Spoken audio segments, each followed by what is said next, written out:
Welcome back to the show. Well, on average, you know that when people leave their home, before they leave their home, they actually put about 16 different chemicals on their bodies in some way, shape, or form. And we're going to find out what that means to our bodies with one of the best in the business. Best. We love having her on the show. It's great to see you here. And I think this is something more and more people are talking about. Whenever we talk about chemicals and toxins, we seem to sort of look outside of the home and our environment. But there's a lot of things inside our home.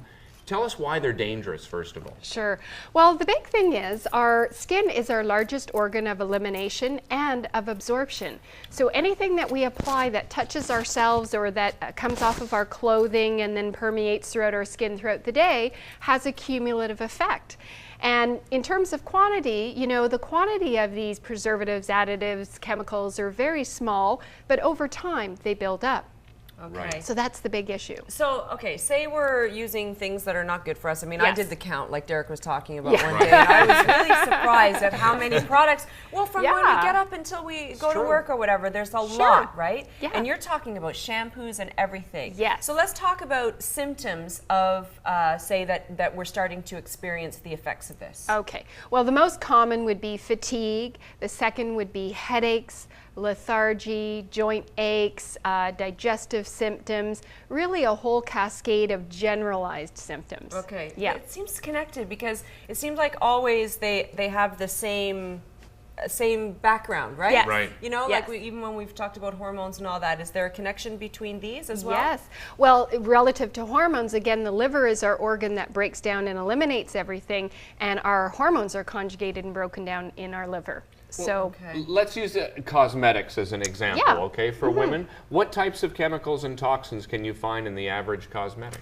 well, the list is just. However, it starts with PET 100. That's a chemical. All of them have been associated with neurotoxicity, which means that they interact at the level of the neuron, and potentially they cascade into affecting our synapses and our ability to think, focus, concentrate, all of that. Right. Then we also have, we have fragrances, we have dyes, red dye number 5, yellow dye number 5. Those have both been shown to be allergenic, to be teratogenic, etc.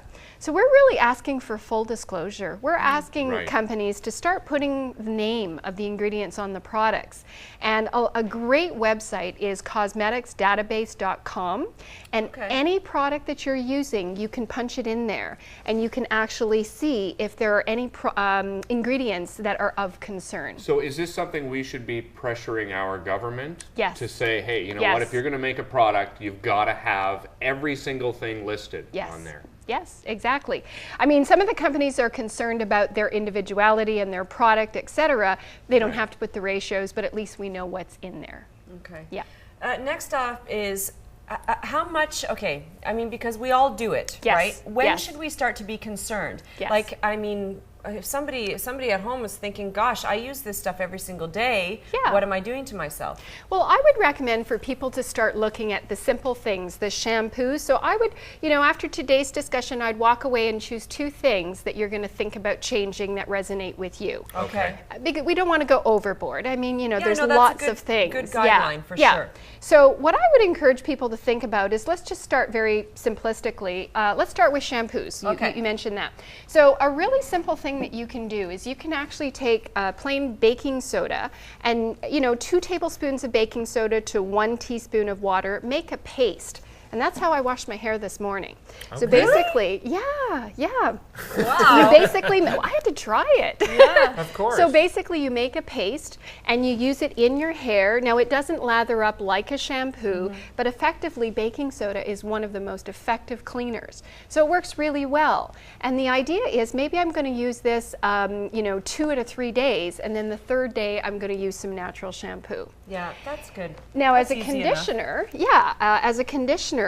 one thing that we want to be mindful of is, again, lots of chemical exposure. And what we can do is we can simply take apple cider vinegar, and we can actually, if we have split ends, we can actually dip the roots of our hair into the apple cider vinegar, and or just take 1/4 cup and just pour it through the hair and just let it rinse out. Yeah, we're talking the beauty products and things like that. I think another thing that we seem to overlook is laundry detergent. Yes. Because we are wearing them, so obviously exactly. our skin is touching the fabric and so forth. Is there an alternative to the regular laundry detergent? Yes, definitely. You can simply go back to a product called borax. Borax is a salt. It's sodium borax. Okay. And so really it's a naturally occurring product, and our parents used to use this. And really what it can do is you can use it as a household cleaner. You could actually sprinkle it in the toilet bowl, add vinegar to it, but then it also extends into being a laundry detergent. So you could actually use this in replacement of a laundry detergent. Then, if you wish, you can actually move right into the natural laundry detergents. Seventh Generation is an excellent company, and what they do is full disclosure. They have all their product listings on the product box. Right. And the big thing with the laundry detergents is phosphates. Most people know about that. And the biggest issue with that is it helps to boost the detergent activity or the cleaning activity of the laundry detergent. But the problem is when it breaks down in the environment, it creates different kinds of microorganisms that develop, so it changes the whole ecological system. Wow. So, are we seeing a theme here? Like, these are all things that the borax, the baking soda. It's really simple. This is all stuff that our parents used before they created these chemically, abundant products. Exactly. Right? I mean, exactly. it's back to basics. Back to basics, back to our roots. I want to mention to everybody, TL and I are lucky because we're on your email list as far as getting your newsletter, and you cover these types of things once a month. If someone wants to get on your newsletter list, how do they do it? Just go to optihealth.ca, newsletter, sign up, or give us a call. We'll get you on the email list. And the summary of all the natural products is actually on the November newsletter. Okay. And you can just actually print it out and put it in your house and get some ideas on how you can work naturally. It's all detailed. Everything that's bad and what you can It's true. swap it with. It's great. Being here, really appreciate it. And Thank as you. we said, it's a great source of information. Visit optihealth.ca to get onto that newsletter, or just download the information. You can go back and look at previous articles as well. Don't go away. We're back in the kitchen with our good friend Chelsea B, who stole TL's body. So there could be trouble in the kitchen coming up right after this.